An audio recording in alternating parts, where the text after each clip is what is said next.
I'm Loofy and welcome to Art Studies. Today I'm studying from Loish, an artist who creates beautiful digital paintings of characters and backgrounds. So let's get into it. So first of all, I want to explain how this video is going to work.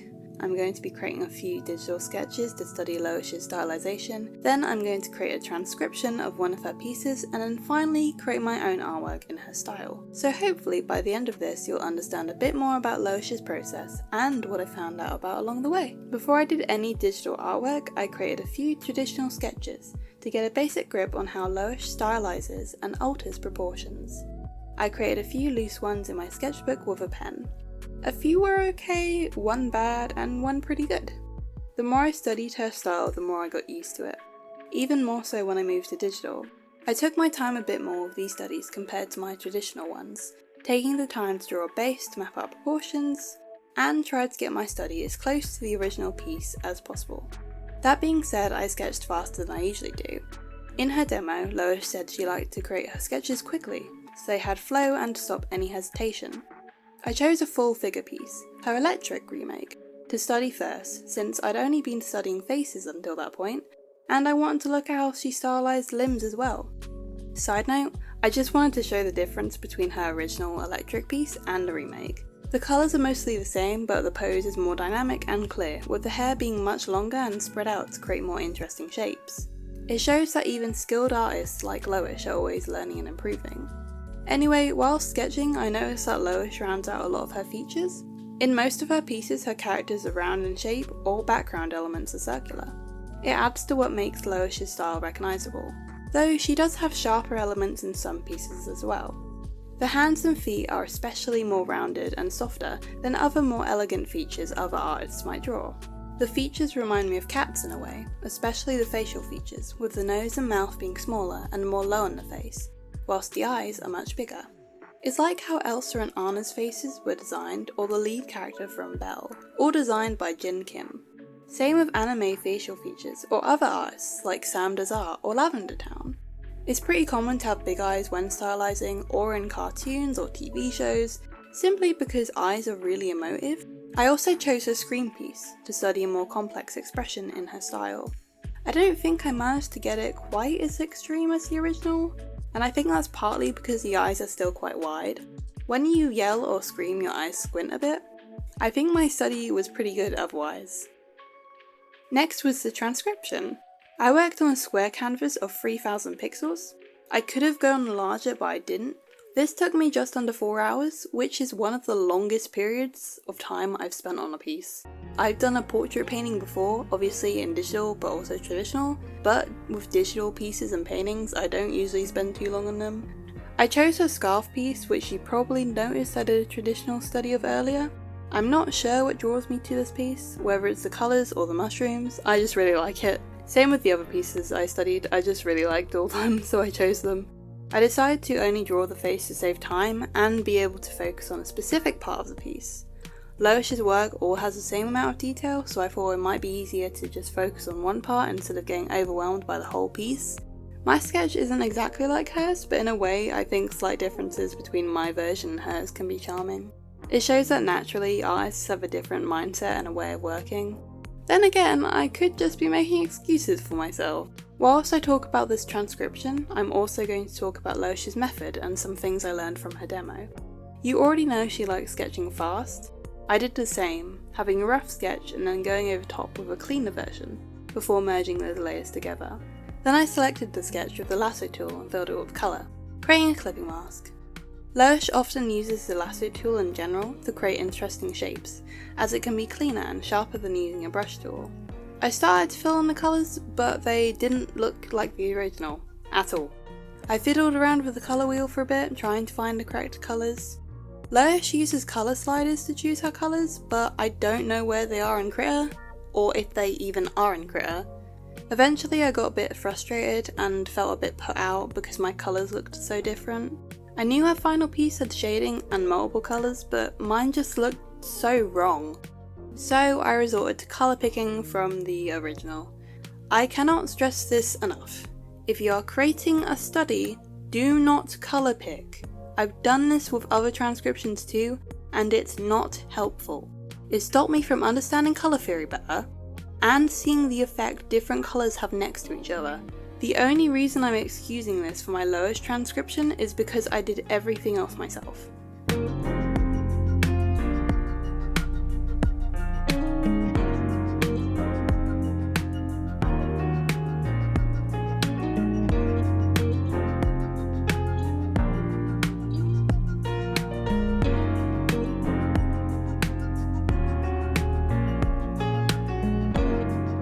Anyway, next I began to follow the steps Loish took in her demo. So it felt like I was creating the painting for the first time instead of just doing the rendered out details straight away. I thought if I did the demo process and then started adding things from the image and starting to copy it, I thought that way I could at least understand how she might have gotten there and how her brain might have worked and what her thought process might have been when she was creating this piece. I didn't want to just copy it. I wasn't going to learn if I just copied. I wanted to understand. I changed the sketch layer to multiply and coloured it so it wasn't black and instead blended it better with my flat colours. I started adding gradients to my different colours and then began Loish's sculpting method.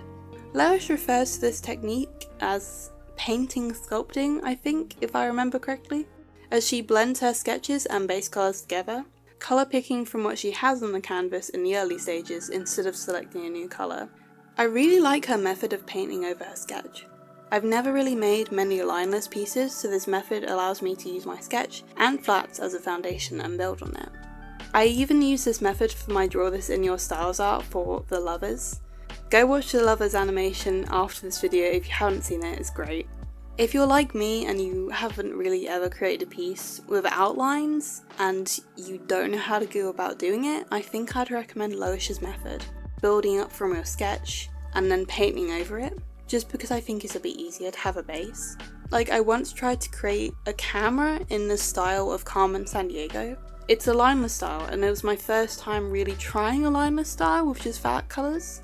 I used the lasso tool because I had to have hard edges and I just had so many different layers for all the different parts of the flat colours and it took me a while. Like, it looked pretty okay at the end, but it took me a while and it was painful.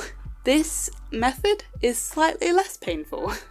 For the blending and painting, I used Critter's basic opacity brush. Whoa, no fancy tools. Crazy, right? I did try to see if I could find what brushes Loish uses and download them, but then gave up and decided to just use the basics. It was too much effort and I did not care enough to find the specific brushes. A lot of the more advanced artists use all these fancy brushes to add all these effects and things to their art, to elevate it. But I do think beginner artists, me included, should learn how to use the basics properly first. Fancy tools aren't helpful if you don't know how to use them. It's like if you buy yourself this really fancy and detailed and expensive fountain pen to draw with or just write with, but you've never used a normal pen ever in your life. Okay, maybe that example was a bit wrong, but you get what I mean. I couldn't think of an example, okay? I sat here trying to think of one, but I could not think of one. I mentioned earlier that Loish merges her layers a lot, keeping the original layers separate and in different folders. She says it's because she finds it easier to work on one layer than multiple, and in a way I agree. I don't think I have the same problem quite as much since I name all my layers and make sure to lock them when I'm not using them so I don't accidentally draw on them. In the early days of digital art, I had way too many situations where I drew on the wrong layer and then suffered because of it. And now I'm paranoid and I never want that to happen again. Because it's so painful when you do this lovely inking or sketch and then you find out you did it on the background layer. This happened when I first started using Photoshop at college. At first I did my sketches and I did everything on the background layer because, okay, Critter, the background layer is locked. In Photoshop, if you have the background layer selected, in Photoshop you can just draw on it. It doesn't stop you. The layer is locked. It has a little lock symbol, but you can still draw on it and edit it? Why? I've learned from my mistakes now, but god, that was painful first using Photoshop to draw with. After the sculpting method, I started adding more colour and details from the original. The The lasso tool came in handy here to recreate the smooth shapes Loish had in her piece, especially in the hair. The hair had so many different shapes to the shadows and shine. Honestly, I could probably spend a while simply studying how Loish paints hair. This process was a bit tedious since I was just trying to copy Loish's piece as best as I could, but that is the nature of transcriptions. If you ever want to learn from an artist you really admire, then just try creating a transcription of their work. It makes you analyse details and try to deconstruct their process, as well as just being a good exercise. I've done quite a few different transcriptions, digital and traditional, and they are really helpful. I added a few lines and the last bit of lighting, and then I was done.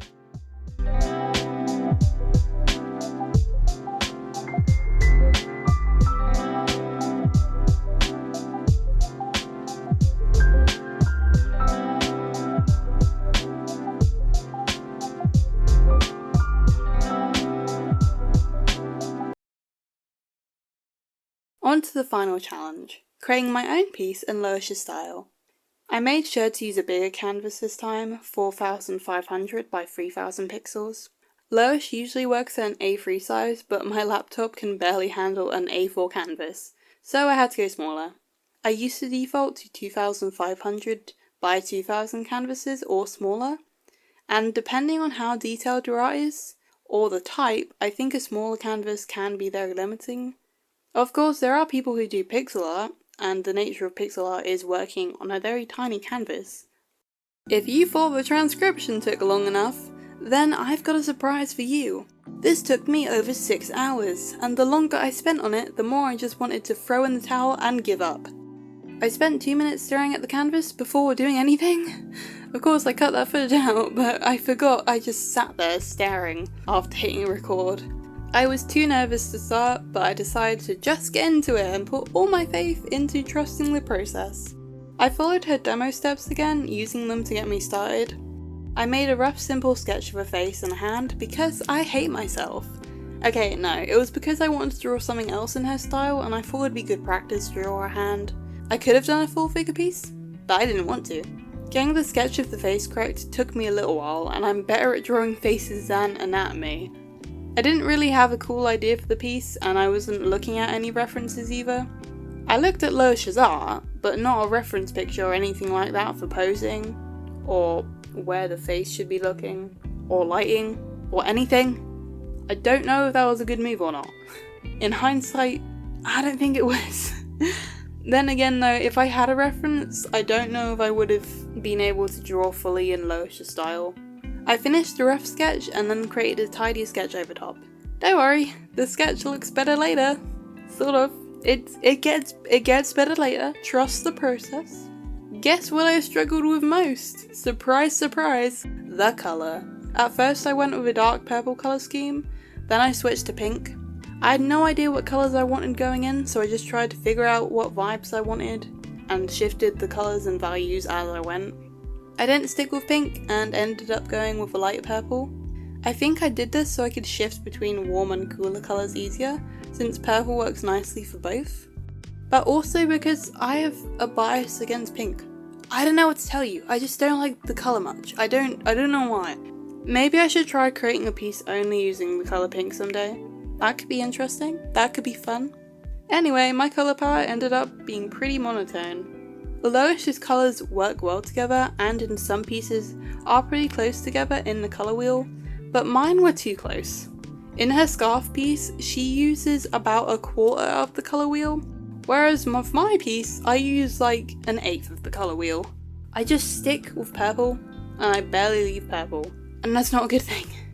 I add flat colours, gradients, merge layers, and change the sketch layer colour.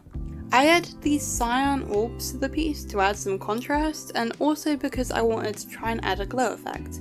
Loish often adds a glow effect to her work, and I wanted to try to do the same. I added a few other colours before beginning the sculpting process. Unlike the transcription, this step was necessary to help figure out shadows and make my art look more three-dimensional. My sketch was quite messy, so it took a little bit of time to clean it up and paint over the top, a downside to the sculpting method. I could have hidden my sketch layers, but I didn't want to lose how the sketch looked and how it felt. Sometimes when you create a sketch and then add line art, your final piece can sometimes feel more stiff or just look different than the sketch did. Once I was done sculpt painting, I started using the lasso tool to add shapes to the piece. In some ways, the gradients got in the way of this, especially the hair. Adding in new blocks of colour on top of the gradients didn't really work for me, and I ended up painting over most of the gradients I had. Speaking of the hair, I wish in my sketch I had separated strands and made clearer sections. In Loish's piece there's different strands of hair, and you can see how it separates, which works when she uses it as a way to create composition or add to the silhouette, evident in her electric piece. The hair in my piece mostly clumps together. It didn't help when shading either, and I ended up just adding shapes without thinking where they'd actually be.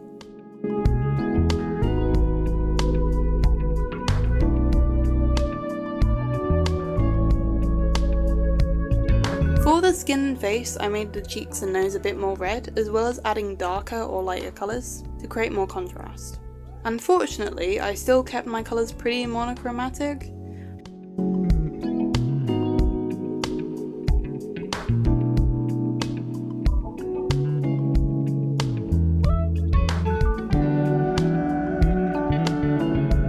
Might be a weird thing to focus on, but I'm really happy with how the hand ended up looking.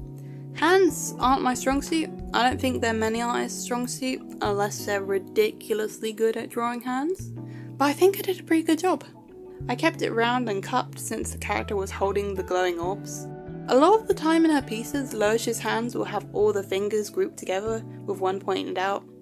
I learned this from one of Ethan Becker's videos.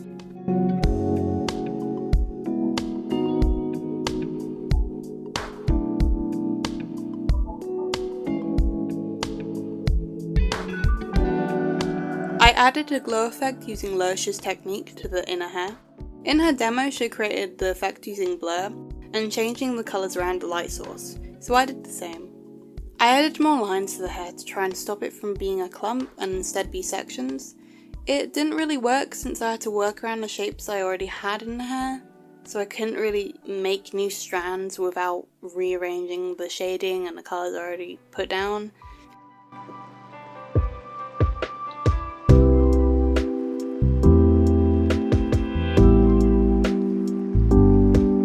I added the glow effect to the orb, as well as using the airbrush and adding an addition layer.